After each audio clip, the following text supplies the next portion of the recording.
It was a peaceful afternoon, the kind where the only sound was the rustle of wind sweeping through the tall grass and the occasional chirp of birds in the distance.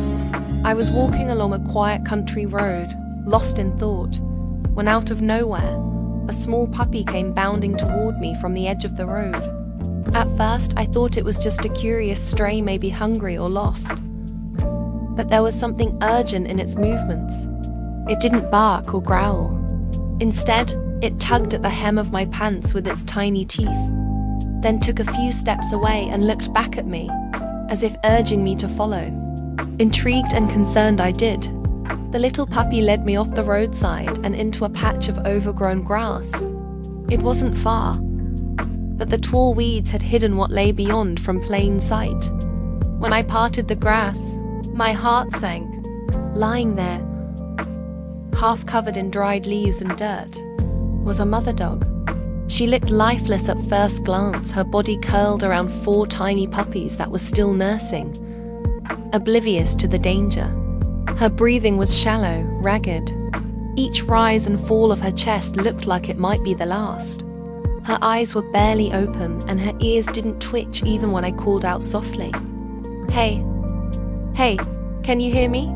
I knelt beside her and gently placed a hand on her body. It was cold to the touch. Her limbs were limp, and when I pressed my fingers to her side, her pulse was barely detectable, thin and thready. Panic gripped me. There was no one else around. No time to wait for help.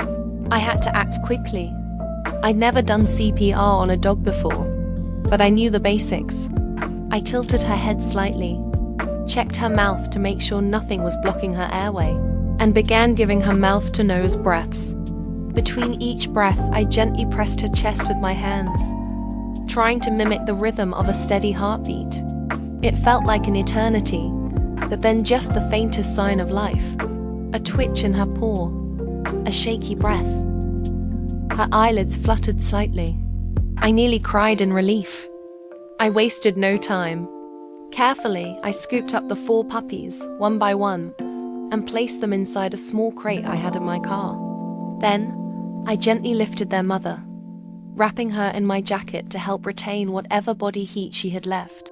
I drove as fast as I safely could to the nearest veterinary clinic, praying with every second that she would hold on. When we arrived, the staff at the clinic sprang into action. The vet examined her immediately and confirmed what I already feared: her body temperature was dangerously low. She was in a hypothermic state, likely from prolonged exposure without food or shelter. Her muscles were trembling, and she could barely lift her head. They began warming her slowly, applying warm blankets and using heat pads, while also administering intravenous fluids to restore her hydration. The puppies, thankfully, were in better condition, though clearly hungry and confused. The waiting felt endless. I sat nearby, watching the mother dog as the vet team worked with quiet determination. Slowly, painfully slowly, her breathing grew steadier. She began responding to touch. After what felt like hours, the vet gave me a hopeful nod. "She's not out of the woods yet," he said, "but she's fighting." Later that evening, as her body warmed and the fluids took effect, she raised her head.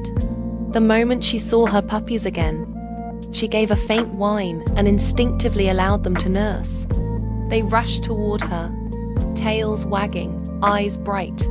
It was the first time I smiled all day. That night, as the puppies nestled into her side and nursed with greedy little mouths, it felt like witnessing a small miracle. They had been given a second chance, not just by medicine, but by love, compassion, and one brave little puppy who refused to let his family be forgotten. It was early in the morning, and the highway stretched ahead of me in a blur of motion and sunlight. The world was slowly waking up, and everything seemed ordinary, until something unusual caught my eye near the edge of the road. I eased my car to a stop and stepped out, drawn by a feeling I couldn't ignore. They simply lay there, trembling, too weak and terrified to fight back.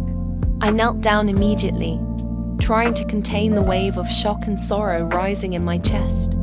I reached for the ropes and began untying them, my fingers working quickly but carefully. I didn't want to frighten them any more than they already were. Even in their pain, the puppies didn't resist. They didn't growl or bite. They simply looked at me with pleading, desperate eyes as if begging to be saved. As I approached the roadside, a sickening sight came into view. 2 tiny puppies lay motionless in the dirt, surrounded by nothing but silence and dust. Their bodies were stiff with fear, their eyes wide and haunted. Thick ropes had been wound tightly around their fragile muzzles, silencing their cries. Even worse, each of their legs had been cruelly bound together, rendering them completely immobile. They couldn't run. They couldn't bark. They couldn't even shift to escape the sun. Their trust, even in the face of such cruelty, broke me. One by one, I freed their legs, then gently removed the rope from their mouths. As the final piece fell away, both puppies let out the softest whimper, almost like a sigh of relief. I cradled them in my arms, feeling how light and frail they were, and carried them to a nearby patch of shade beneath a small tree. I laid down a clean carpet I had in the trunk, and gently placed them on it. I offered them a bowl of water and a small serving of soft food I always kept for strays. At first, they didn't move, still too shocked, still unsure if they were truly safe. But slowly, hunger overcomes hesitation. One of the puppies took a cautious lick of the water. The other followed. Then they began to eat, slowly and hesitantly, still glancing around as if afraid the nightmare might return. As they ate, I knew I couldn't just leave them there, not after what they had been through. So I scooped them up again, wrapped them in an old blanket from my car, and took them home. The first thing I did when we arrived was prepare a warm bath. Their fur was crusted with dirt, dried mud, and what I could only imagine were the remnants of tears and fear.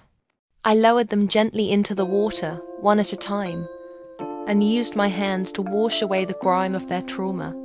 I cleaned their tiny paws, wiped their faces with a soft cloth, and made sure the water was just the right temperature to comfort them. After their bath, I dried them off with thick towels, wrapping them like babies until their little bodies stopped shivering. I brushed out their fur gently, and soon, what had been matted and dull began to shine again, soft, clean, and warm. I gave them a second helping of food, and this time they ate with more confidence. Then, for the first time, they curled up together and fell asleep, their small chests rising and falling in a peaceful rhythm. As I watched them sleeping, I noticed something I hadn't seen before. Their expressions had softened. The fear in their eyes had started to fade. One of them even wagged its tail slightly before drifting off. In that moment, I realized something profound. These puppies, once left for dead on the side of a highway, were now safe. Their story wasn't going to end in abandonment and cruelty. It had taken a dark, painful turn. But now, it was turning again. They had survived. And now, they had a chance to live. Today, they are no longer victims. They are survivors. And this roadside tragedy became the first chapter of a brand new beginning, one filled with warmth, healing, and love.